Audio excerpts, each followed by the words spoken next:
Alright, good morning mga besh, mga bay. Live here from Kota Kinabalu, Sabah, Malaysia. And for today's ganap, we'll be climbing to Mount Kinabalu, and today is our second day here.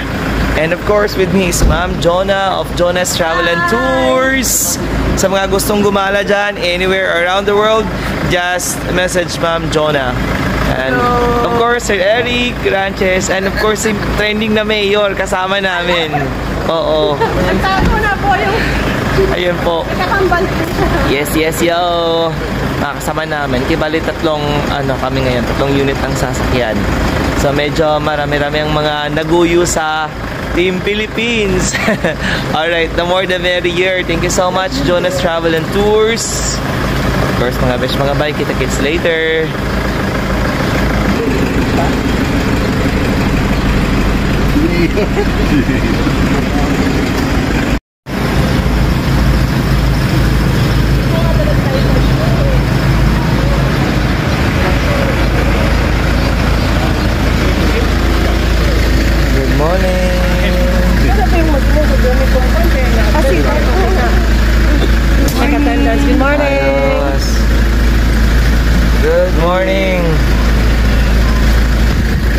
Alright mga besh, mga bay, for the go na mga person, syempre maaga kaming gumising kanina around 4 o'clock in the morning para mag-impake. Alright mga besh, mga bay, so safely arrive here at the foothills of Kota Kinabalu.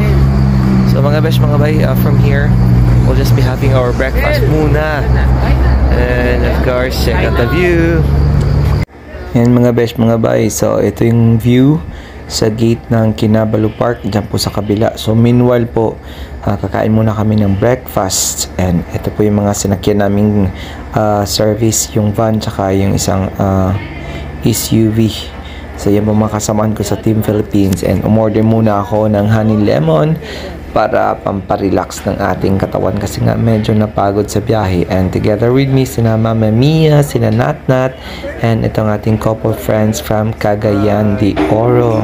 So ayan po mga besh, mga bay. At saka yung in-order ko, ito napakasarap. Yung tawag nito, para siyang yang chow rice, stir fried rice na ganyan. May oyster sauce, may green peas, tsaka covered up with flat egg. And after breakfast, dito na nga kami, punta na kami sa arrival registration area ng Mount Kinabalu Park. And yan po, sa Mutsari po yung mga guests, mga hikers, climbers coming from different countries. Yan po, hinihintay po namin yung aming group leader na matapos ipag-register sa amin. Syempre, nakapag-book in advance na po kami. And tadan! Yan na po yung aking climb permit, mga besh, mga bay. And finally, packing up our mga gamit para isakay doon sa bus. Syempre, meron po tayong proper briefing and orientation sa magaganap sa climb na ito. And check that out, yan po yung ID ko. O, diba? May right. Sa mga best, mga bay, sakay na po kami sa bus. Ayan na po yung mga kasamahan ko. Talagang sobrang excited na po kami. Yes, you heard it right. Bus po yung sasakyan namin kasi nga by far we are the biggest Team Philippines delegates na akyat ng Mount Kinabalu, a total of 24 packs for dispatch po. Syempre organized by Sir Eric Ranches and Ma'am Jonah of Jonah's Travel and Tours, mga besh, mga bay.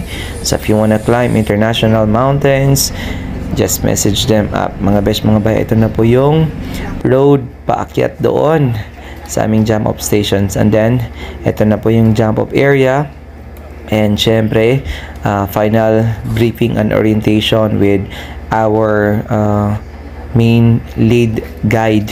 So yan po, ini-explain po niya yung ating trail mula rito sa Timpohon Gate, mga besh, mga bay. So it would take around 5 to 6 hours daw, sabi ni Kuya Guide.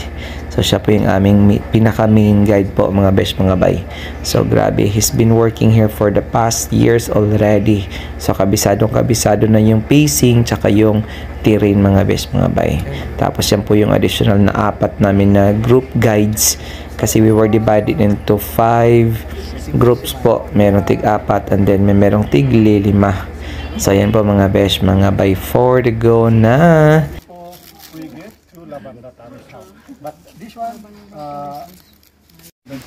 alright mga besh, mga bay, here at the jump off station. Time check 10:06 in the morning, day 1 to summit Mount Kinabalu. Successful ka na agad. And mga besh, mga bay, ayan na po, pinakaunang makita is ang Carson Falls. Apakaganda. And mga besh, mga bay, check out the trail. Ayan po, super established po. Wow, diba? Talagang hindi madudumihin yung mga sapatos nyo dyan. Siyempre, kabilang tayo sa lead pack. Siyempre, along the way, ayan po yung famous na mga squirrel. Ayan po sila. Nagbabaka sakali mabigyan ng pagkain. And siyempre, check out the view kasama si Boss Ariel. Alright mga besh, mga bay. 12:35 in the afternoon. Day 2. And finally, we're able to reach Layang Layang. Check this out.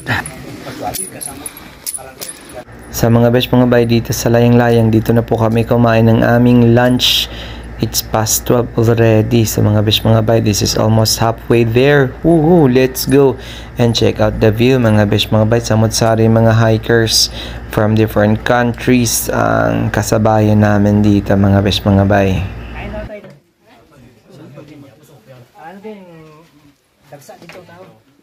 Hindi tayo magkasya. Katapos mga besh, mga bay, going up, may narinig kaming malakas na whistle kasi nga may pababa daw na ni-rescue na guy.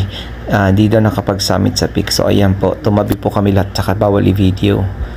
And mga besh, mga bay, in a short while biglang umambon, taas medyo patak-patak na yung ulan. May right mga besh, mga bay, just surpassed the height of Mount Apo in the Philippines because I'm already in 3,000 plus meters above sea level. It's around 800 meters approaching to Laban Rata Mountain Lodge. So, kita kits. Merit mga besh, mga bay. After 4 hours and 45 minutes, finally, we're able to reach Laban Rata campsite. Check that out. Asana ka? Pasok dito. Okay na dyan, oh.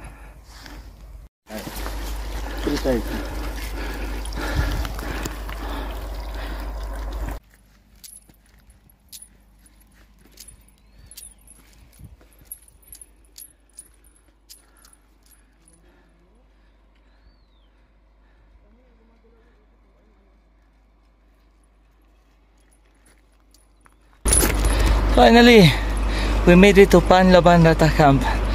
Whew. Kita-kits after check-in.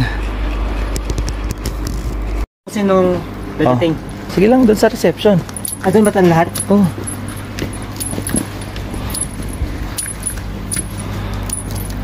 Sige. Ito palang reception center sa taas. Okay. Anong room ka? Mokodo o AJ. Yung ito sa ID natin, yung room. AJ close.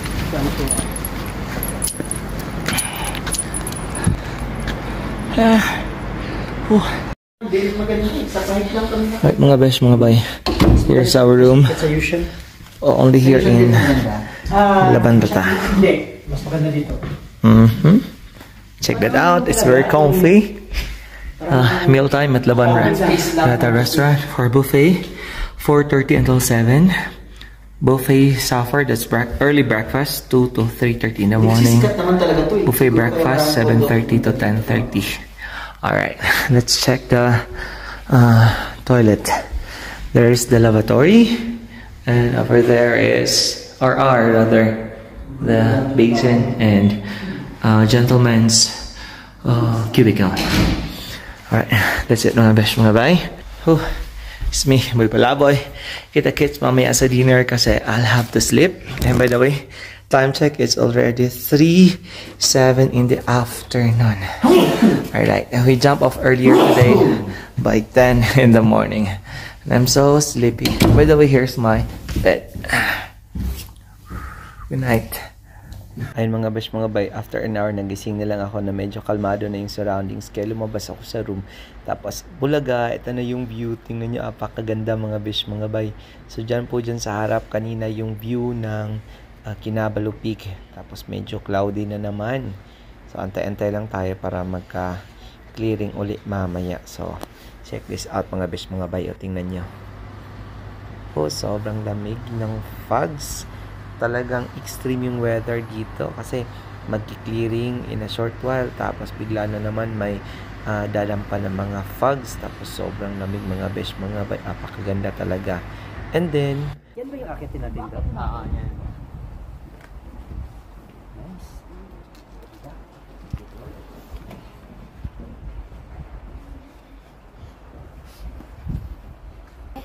grabe mga besh, mga bay. Yan na po yung granite.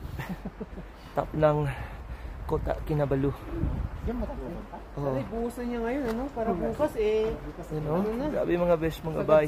Tomorrow, 2:30 AM. Pupunta kami dyan. So, kanina mga besh, mga bay, we're still waiting para makapag-serve ng dinner doon sa restaurant. Chinek muna namin yung view. Talagang apakaganda ng clearing. So, my God, we're so happy. At saka ang dami nang nagpi-picture, may nagbi-video na. Kasi nga apakaganda talaga ng view. Pero mga besh, mga bay, mind you, sobrang lamig na po dito. This is around 8 degrees Celsius. Tingnan mo, maliwanag na maliwanag pa. Sobrang lamig. And mga besh, mga bay, kasi nga bagong ulan lang. Tapos granite rock yan, basang-basa sa tubig.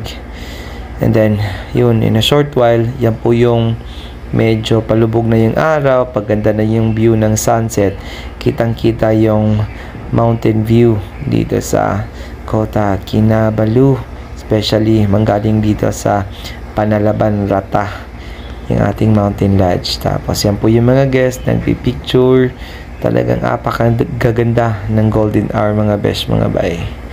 Whew! So, medyo gutom na din ako.